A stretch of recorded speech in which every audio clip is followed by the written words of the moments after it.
Թուրքիա կատարած այցի հետ կապված Նիկոլ Փաշինյանի,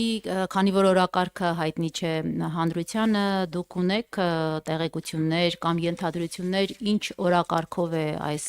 հանդիպումը, ինչ հարցեր են քննարկվելու, ինչ որ որոշումներ դուք ակնկալում եք, որ այնտեղ կկայացվեն Թուրքիայում Էրդողան-Փաշինյան հանդիպման ընթացքում, եւ երևի լսեցիք, որ իշխանությունը կոնկրետ Սամվել Կարապետյանի այն հայտարարության մեջ, որ մենք դա կանենք մեր ձևով, եթե քաղաքական գործիչները չեն կարողանում, պնդում են, որ սա սպառնալիք է պետությանը, որտեվ նա կոնկրետ հստակեցրել է, որ քաղաքական ձևը եթե չի լինում, իր ձևով է դա անում, այսինքն սրան հղում անելով են նշում, որ պետք է իրավապահները պարզեն, թե ինչ դրա տակ ինչ է նկատի ունեցել Սամվել Կարապետյանը, եթե դուք պնդում եք, որ սա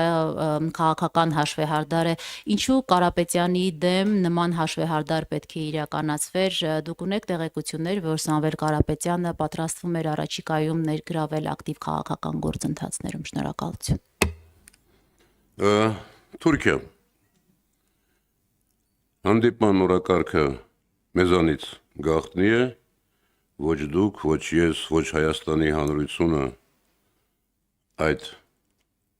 օրակարգից որևէ ինֆորմացիա չունի, բայց եւ ես եւ դուք եւ մեր հասարակության գիտակից մասը վստահ եմ տեղյակ է, թե ինչ օրակարգ ունի Թուրքիան եւ Ադրբեջանը Հայաստանի մասով։ Այսօր ես մի հոդված տեսա, որտեղ հստակ շարադրված են այն պահանջները, որ Թուրքիան եւ Ադրբեջանը ներկայացնում են Հայաստանին, իբր թե առանձնախապայմանների։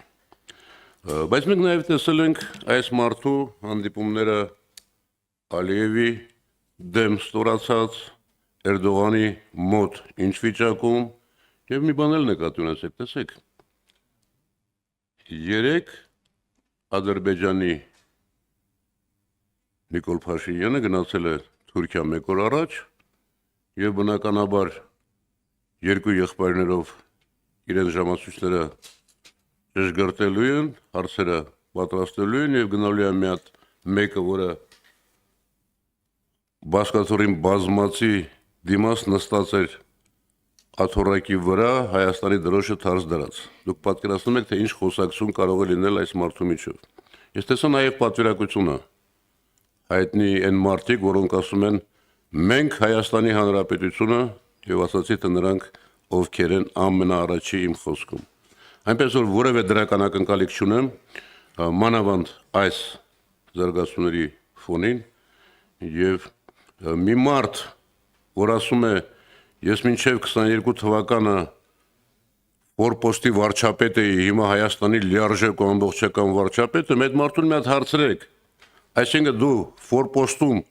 հեղափոխություն ես արել, իշխանության ես եկել, տեսեք այս մարդու ինքը պատրաստ է կեղծել ամեն ինչ եւ դրանով զբաղված է օր ու գիշեր եւ իմ խորհուրդը ձեզ մոռացեք այդ մարդուն։ Ինչպես պատմությունն է մոռանալու, ինչպես շատ կարճ ժամանակ հետո մենք տեսնելու ենք, որ Հայաստանը նույնիսկ այս ամենադժվար իրավիճակներում ես լավատեսություն եմ դեր փոխանցում, Հայաստանը կանգնեցնելու է այս գահավիժման process-ը եւ քայլ առ քայլ ոտքի է կանգնելու, ես իմ գործընկեր պատիվ ունեմ խմբակցության ընկերներին սպասեցնեմ եւ մի վերջի հարցը։ Վերջին հարցն էլ կա։ Չէ, ներողություն, վերջի հարցն էլ կար ազատության հարցը, ինչպես կոնկրետ տեղեկություն,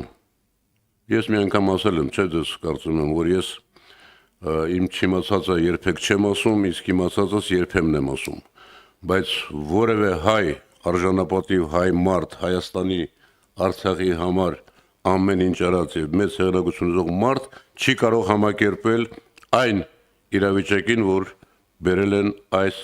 չարիքի իշխանությունը։ Այսքանով բավական։ Վերջին հարցը Սիվիկ։ Ինչպես։ Բայց ինչ ասացի, չէ։ Տեղեկությունն եք, որ քաղաքական Ես ասացի, գործընթացում։ չէ, այդ մասին։ Հիմա ունեք չեք ասում, թե չունեք չեք ասում։ Այլ հարցեր կան։